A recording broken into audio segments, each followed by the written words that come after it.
अस्सलाम वालेकुम नाज़रीन, मैं हूं आपका मेज़बान खालिद जबील और आप देख रहे हैं प्रोग्राम मुकदमा अवाम का। और आज सबसे अहम चीज़ जो सामने आई है, गुज़श्ता रोज़ हमने देखा था पाकिस्तान मुस्लिम लीग नून और उसके बाद पाकिस्तान पीपल्स पार्टी ने अपने मंशूर का ऐलान किया। आज तहरीक इंसाफ ने भी अपने इंतखाबी मंशूर का ऐलान किया है और उनके इस वक्त जो मामला देख रहे हैं बैरिस्टर गौहर, उन्होंने इस मंशूर का ऐलान किया जिसमें सबसे अहम नुक्ता जो है, जो पहला नुक्ता था उनके मंशूर का, वो था ट्रुथ एंड रिकन्सिलिएशन और ख़राब माजी को पीछे छोड़कर भूलकर पाकिस्तान के शानदार और एक खुशहाल तरक्की याफ्ता पाकिस्तान की तरफ बढ़ना।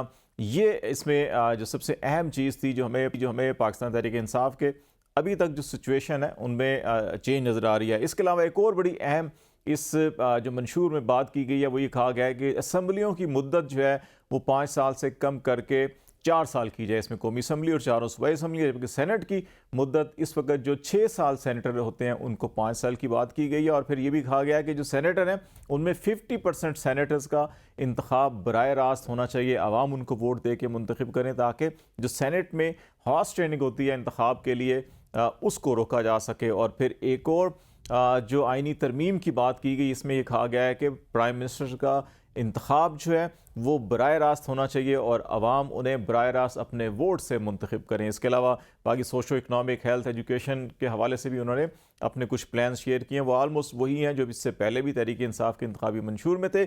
इसके साथ साथ हम ये भी देखेंगे कि रावलपिंडी बड़ा अहम शहर है और यहाँ पर पाकिस्तान मुस्लिम लीग नून और पाकिस्तान पीपल्स पार्टी ने आज और कल ये दो अपनी पावर शो किए हैं, अपने जलसे किए हैं। लियाकत बाग तारीखी ग्राउंड है, यहाँ के ऊपर जलसे किए हैं।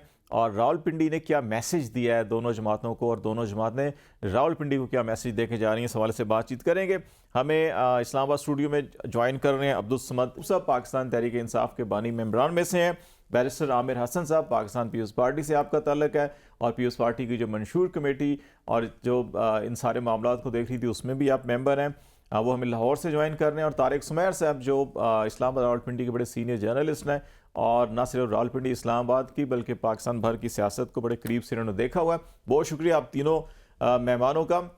तारिक सुमैर साहब, आपसे मैं ये आपकी एक सहाफ़ती जो तज्ज़िया है, जो मेरी भी अपनी एक राय है कि तहरीक इंसाफ की पॉलिसी में कुछ शिफ्ट नज़र आया है। ये ट्रुथ एंड रिकन्सिलिएशन की ये माजी में बातें की जाती रही हैं मुख्तलिफ अल्फाज के साथ। मिसाक जमहूरियत हमने देखा, लेकिन उसके बाद हालात बहुत से चेंज हुए। फिर मिसाक मईशत की बात की गई तहरीक इंसाफ के दौर में, लेकिन बात बनी नहीं थी। अभी ये समझते हैं कि हम जो पार्लियामेंट की मुद्दत या प्राइम मिनिस्टर का डायरेक्ट इलेक्शन, उसके ऊपर बाद में बात करेंगे, लेकिन क्या आप समझते हैं कि ये जो ट्रुथ एंड रिकन्सिलिएशन और ख़ास तौर के ऊपर ऐसे माहौल में हम जब पिछले 1-1.5 साल से गुजरे जहाँ पे सियासी तलखियाँ बहुत ज़्यादा बढ़ चुकी हैं, उसमें ये नुक्ता कितनी अहमियत का हामिल है आपकी नज़र में?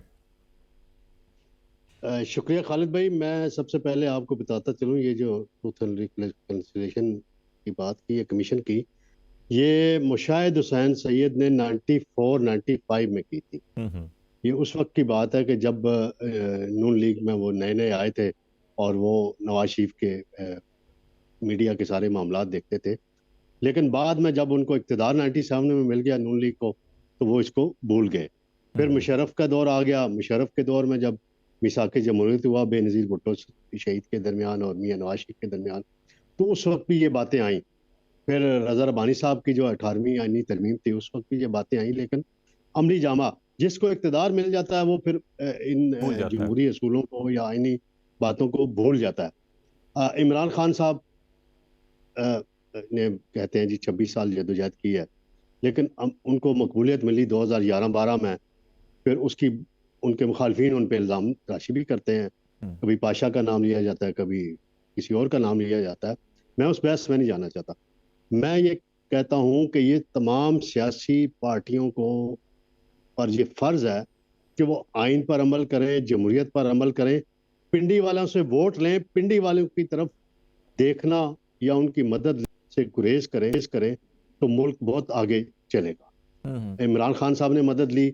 अब इल्ज़ाम है जी कि मियां नवाज शरीफ लाडले हैं, तो मियां नवाज शरीफ ने ज़ख्म खाए हैं। मुशर्रफ के दौर में बड़े ज़ख्म खाए हैं। पीपल्स पार्टी ज़ियाउल उनसे हक के दौर नाराज़ में रही। और इवन मुशर्रफ दौर में ज़ियाउल हक पीएस के पार्टी के साथ, जी हाँ, दोनों मुशर्रफ अदवार में। पीपल्स पार्टी के साथ रहमान मलिक साहब ने उनके वालिद मियां शरीफ को गिरफ्तार किया था हम्म। पीएमज़ अस्पताल। जब वो उनको लाया गया था, हम वहाँ कवरेज के लिए गए थे, तो वो उस वक्त मियां नवाज शरीफ भी वहाँ मौजूद थे पीएमज़ हॉस्पिटल में। लेकिन असूल उस वक्त याद आते हैं हर पार्टी को जब इक़्तिदार में नहीं होता। हम्म। खान साहब के हवाले से मैं एक बात करता चलूँ। खान साहब के दो तीन सीनियर मिनिस्टर्स थे। हमें एक दफ़ा उन्होंने बुलाया, ये 2019-20 की बात है, कि हमें कोई एडवाइस दें, कोई मशवरा दें ताकि हमारे चीज़ें स्मूथ हो जाएं। हम्म। तो मैंने उनको दो बातें कही कि अपने प्राइम मिनिस्टर साहब को जाके कहें कि जज्बात को कंट्रोल करें, तकब्बर को छोड़ दें एक हम्म। तरफ, और नैब को पैकअप करें। हम्म। और ये इंतकाम वाला सारा सिलसिला जो सैफुर रहमान के दौर से शुरू हुआ है और अब तक चल चल रहा है, इसको रोकेंगे तो तमाम सियासी कुव्वतें इमरान खान के साथ आ जाएंगी। तो फिर उनको जहाँ से मैसेज आ रहे हैं कि जी ये मसला वो मसला, एक्सटेंशन दे दो ना दे दो, तो ये सारी चीज़ें रुक जाएंगी। तो उनमें से एक बुजुर्ग जो सियासतदान थे उनके पार्टी के, पीटीआई के, तो उन्होंने बड़ा अजीब व गरीब फिक्रा आगे से बोला कि खान साहब जो हैं नौजवानों जो पार्टी के अंदर आए हुए हैं, उन्होंने पंजाबी का लफ्ज इस्तेमाल किया था, मैं जानबूझ के प्रोग्राम में इस्तेमाल नहीं कर रहा। तो उनकी बात को ज्यादा अहमियत देते हैं, हम संजीदा रहनुमाओं की बात को अहमियत नहीं देते। तो ये खालिद साहब, मैंने कहा इब्तिदाई में आपको बता दूं कि ये सूरत हाल है। और शाहिद खाकान अब्बासी मुसलसल इस बात पे जोर देते रहे कि नैब का खात्मा होना चाहिए। लेकिन और तारिक साहब, जो नैब बनाया जिन्होंने था, जिसको उन्होंने प्रमोट भी किया और फिर उसको इस्तेमाल भी किया, मेरा ख्याल है कि हर दौर के अंदर सबकी ख्वाहिश होती है, लेकिन जब हुकूमत में आते हैं तो ये ट्रुथ एंड रिकन्सिलिएशन की तरह ये भी जो है कि हावी हो जाता है। मैं इस तरफ भी आऊँगा, ज़रा अब्दुल समद याकूब साहब की तरफ आते हैं, पाकिस्तान तहरीक इंसाफ की नुमाइंदगी कर रहे हैं, कि ये एक मेजर चेंज नज़र आया है तहरीक इंसाफ के मंशूर के अंदर, जो बज़ाहिर ये नज़र आ रहा था कि जिस प्रोसेस से पिछले 1-1.5 साल से गुजरे हैं, और इससे पहले जो 3 साल का हुकूमत का दौर था पीटीआई का, उसमें इमरान खान साहब मुसलसल कहते थे कि नहीं मैं बात नहीं करूँगा। उन्होंने चोर कहा, डाकू कहा, और कहा कि नहीं ऐसे लोगों से, जमातों से, अफराद से जो करप्ट हैं उनसे मैं बात नहीं करूँगा। लेकिन ये चीज़ एक ट्रुथ एंड रिकन्सिलिएशन जो है कि ये इसके पीछे सोच क्या है, और इलेक्शन के बाद आप क्या समझ रहे हैं कि इसको, जैसे तारिक साहब कह रहे हैं, नहीं हुकूमत में जब आते हैं तो सब भूल जाते हैं, पोजीशन में या शिकंजे में कसे जाते हैं, तो फिर सारी ये चीज़ें अकदार जो याद आती हैं। तो आप समझते हैं ये जो एक चेंज है, ये अब इलेक्शन के बाद भी इसके ऊपर आप अमल करेंगे, और इसका लाएअमल क्या होगा, बाकी जमातों के साथ मिलकर इसको कैसे आगे बढ़ाया जा सकता है? जी खालिद साहब, देखें, ट्रुथ एंड रिकन्सिलिएशन ख़ास तौर पे अदम एतमाद के बाद, और फिर अदम एतमाद के बाद होने वाली जो भी फस्तायत थी, या जो पोलराइजेशन, या जो अदम बर्दाश्त, जो हमारा एक कल्चर बन चुका है, पॉलिटिकल कल्चर, इसमें जो ट्रुथ एंड रिकन्सिलिएशन में सबसे इम्पॉर्टेंट फैक्टर है वो है ट्रुथ का। और ट्रुथ जो है वो ये ट्रुथ की बेस के ऊपर रिकन्सिलिएशन हो सकती है, मगर उनके साथ नहीं जो कल वोट को इज़्ज़त दो का नारा लगाने वाले थे। मगर जब हकीकी तौर पे वोट को इज़्ज़त देने की बात आई, तो वो जिन हलकों की मदद से आना चाहते हैं, जिधर जाके उन्होंने अपने आप को जिधर घुटने टेकने थे, उनसे अगर ये बात की जाए कि हमारी रिकन्सिलिएशन उनसे हो जाएगी, नहीं। जमहूरी रिवायात की हामिल जमातें, जमहूरी इक़दार की हामिल जमातें, और उसमें सर फहरिस्त मैं बिल्कुल पीपल्स पार्टी का नाम ज़रूर लूँगा कि जिनसे रिकन्सिलिएशन, या जिनसे, क्योंकि इस क्राइसिस के दौर में जब पीटीआई ज़ेर उताब थी, तो हमने ये देखा कि वाहिद एक जमात पीपल्स पार्टी है जिधर कम अज़ कम जिन्होंने जमहूरी रवैयों का जो है वो मुज़ाहरा किया, या जमहूरी इक़दार को, जो वो अपनी डेमोक्रेटिक वैल्यूज़, जो अपनी वो उनकी एक ट्रेडिशन है, उसको उन्होंने कम अज़ कम जो है वो बरकरार रखा। तो हाँ, बिल्कुल इनसे हो सकती है, उनसे नहीं हो सकती जो आज भी गैर जमहूरी तरीक़ों से और गैर किसी और तरीके से जो है वो एक। लेकिन अगर कोई अपनी गलती का इतराफ़ कर लेता है, फॉर एग्जांपल इलेक्शन के बाद भी आप जिनकी तरफ इशारा करते हैं, अगर पीएमएलएन की भी क़यादत कहती है जी ठीक है हालात मारूजी ऐसे थे, अगर कुछ हुआ, लेकिन अब हम उस गलती का अजाला करते हैं और आए सारे मिल बैठते हैं, हमें भी बिठाएं साथ, और फिर हम अब जैसे मिसाक़ जमहूरियत में भी सारे इकट्ठे थे एक दूसरे को, हमें याद है 80-90 की दिहाई के अंदर जो सियासत थी उसमें क्या कुछ नहीं हुआ, वो भी हमें, मैं तो खुद प्रैक्टिकली स्टूडेंट भी था और सहाफ़त में भी बाद में आ गया, देखी वो सारी चीज़ें ऑन ग्राउंड देखी हुई हैं। लेकिन बाद में इकट्ठे हुए, तो अभी भी तो ऐसा तो हो सकता है, बिल्कुल कतन तो अब नहीं कह सकते कि अच्छा हम नहीं, इनसे तो होगी, इनसे नहीं हो सकेगी। देखिए मेरे आपने अपने सवाल में ही उसको बड़ा क्लैरिटी के साथ जो है वाज़ेह कर दिया कि अगर वो ट्रुथ के ऊपर आ जाए, अगर सच्चाई के ऊपर आ जाए, अगर कोई शख्स अपना फॉल्ट एडमिट कर ले, अगर कोई आकर आपसे कोई अपोलोजेटिक मैनर्स में आके आपसे कहे कि हमसे माजी में ज़्यादतियाँ हुई, या कम अज़ कम मौजूदा इस वक्त हाल में उनसे ज़्यादतियाँ हो रही हैं, या जो कुछ वो कर रहे हैं इस वक्त, तो तब तो बात की जा सकती है उनसे। लेकिन हाथ में डंडा हो और जिस तरीके से फैसलों को भी मैनिपुलेट करके दीवार से लगा के और वो रिकन्सिलिएशन हो जाए, तो ये रिकन्सिलिएशन नहीं, ये तो पाकिस्तान को आप एक उस डार्क एज में लेके जा रहे हैं कि इन इलेक्शन के नतीजे में जब ये हॉर्स ट्रेडिंग और ये सारा कुछ होगा, तो क्या ये अवाम जो है, जो एक जिसकी पॉपुलैरिटी 20% नहीं है, अगर उसका बगैर मैंडेट के, लिजिटिमेट मैंडेट के, अगर किसी पॉलिटिकल इंजीनियरिंग के नतीजे में उनके प्राइम मिनिस्टर को बिठा दिया जाता है, तो उसके पास क्या मॉरल अथॉरिटी होगी कि वो उसके बाद गवर्न कर सके? रिकंसिलिएशन नहीं हो सकती। Fair enough. आमिर साहब आपकी तरफ मैं आ रहा हूँ कि ये मुझे तो बज़ाहिर जो है कि एक अच्छी एक पॉजिटिव इंडिकेशन मिली है कि अगर चले एटलीस्ट आपके मंशूर में अगर पहला नुक्ता ही यही है ट्रुथ एंड रिकन्सिलिएशन का, तो उन हलकों में भी जहाँ पे ये एहसास होता है कि अच्छा जी कोई आ जाएगा तो शायद वो इंतकामी सियासत करेगा या कुछ ऐसे स्टेप्स लेगा जिसकी वजह से जो है कि चीज़ें डीरेल हो सकती हैं, तो वहाँ पर भी शायद कुछ सॉफ्ट कॉर्नर पैदा हो सकता है। लेकिन किस हद तक आप देख रहे हैं कि इलेक्शन जिस माहौल में हो रहा है और उसके बाद तमाम सियासी जमातें इस नुक्ते के ऊपर क्या बैठकर आगे बढ़ सकती हैं या नहीं बढ़ सकती?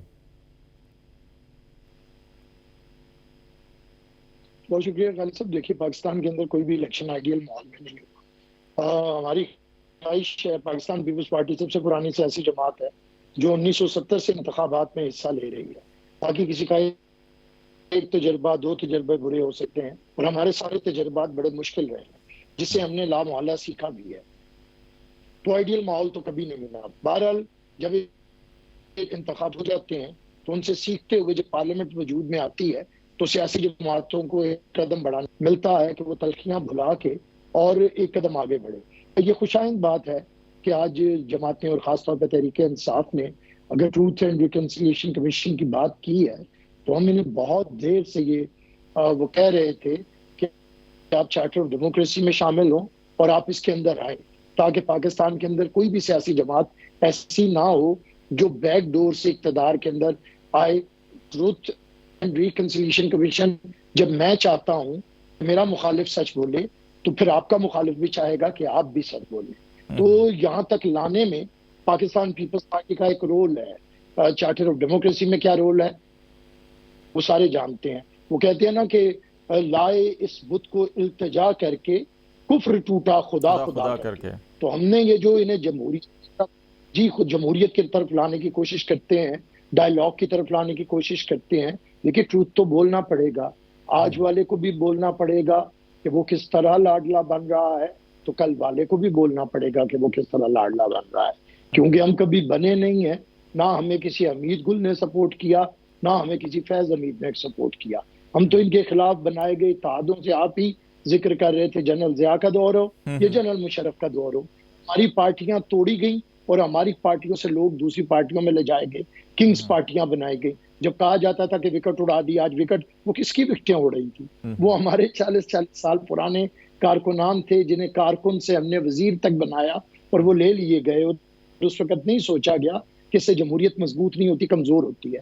दूसरी बात, पाकिस्तान के अंदर अब ये नफरत, तकसीम, इंतशार को खत्म होना पड़ेगा। अब जब मैं ये कहता हूँ, हमारी बात की, और मुझे इस पे दुख होता है कि आप जुल्म को एक ही तरह से नापना शुरू कर दें। पीपल्स पार्टी में चले में साहब आ जाए, उनके 14 साल एक तरफ, और क्या घंटे की गिरफ्तारी एक तरफ है। आप जब तारीख सुना तो इस तरह सुनाएंगे कि उन्होंने उन्हें 14 साल अंदर रखा और उन्होंने उन्हें 14 घंटे रखा, हिसाब बराबर हो गया ना।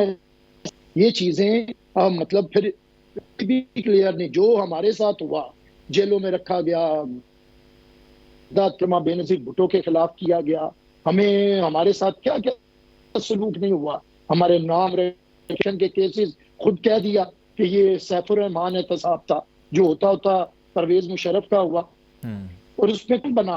हम भी मुसीबत में रहे ना। सैफुर रहमान का एहतसाब भी भुगता, हमने जनरल मुशर्रफ का एहतसाब भी भुगता। सैफुर रहमान वाले तो जनरल मुशर्रफ से माफी मांग के भाग गए थे। तो मैं ये बात कहता हूं कि पाकिस्तान की तारीख में अगर पीपल की इसलिए आज हर सियासी जमात उसके बैठने पे तैयार है, उसके साथ गुफ्तगू शरीक करने पे तैयार है कि पीपल्स पार्टी ने इंतकाम ले लिया। पीपल्स पार्टी की सियासत तकसीम की नहीं की, इसलिए आज ये मौका है। और मुझे उम्मीद है जब इंतखाबात होंगे, वाहिद पॉलिटिकल फोर्स जो होगी वो पार्टी है जो तमाम सी कुव्वतों को भी बिठा सकती है और तमाम इदारों को भी चला सकती है। हमने कभी फौज के सरबराह से लड़ाई करके जाया नहीं होना चाहिए। मैं एग्री करता हूँ। छोटी सी आमिर से ब्रेक ले लेते हैं। ब्रेक के बाद दो बड़े अहम इसी के साथ जुड़े हुए होंगे। एक मामला तो ये है कि क्योंकि अभी तहरीक इंसाफ आज़ाद हैसियत में इलेक्शन लड़ रहे हैं तमाम अरकान, क्या इसी स्पिरिट के साथ अगर उनको कोई मैंडेट मिलता है तो क्या इलेक्शन के बाद उसका भी एहतराम किया जाएगा या नहीं किया जाएगा? और फिर दूसरा जो सबसे बड़ा अहम मामला होगा वो ये होगा कि हम जो इसी ट्रुथ एंड रिकन्सिलिएशन के साथ जो नुकता था वो ये था कि माजी जो तल्ख है, ये ख़राब माजी है, उसको छुटकारा हासिल करें, भुलाएं और फिर आगे बढ़ें। तो ये जो आगे बढ़ने का और भुलाने वाला मामला होगा, इसके ऊपर क्योंकि हमेशा कुछ फोर्सेस होती हैं जो दरमियान में आकर ऐसे मामलात को ख़राब करने की कोशिश करती हैं, जो समझती हैं, और वो अमूमन गैर जमहूरी क़ुव्वतें होती हैं, अभी भी बड़ी फ़ाल हैं। तो उनको कैसे काउंटर किया जा सकेगा, इसके ऊपर बात करेंगे। ब्रेक के बाद हमारे साथ रहिएगा।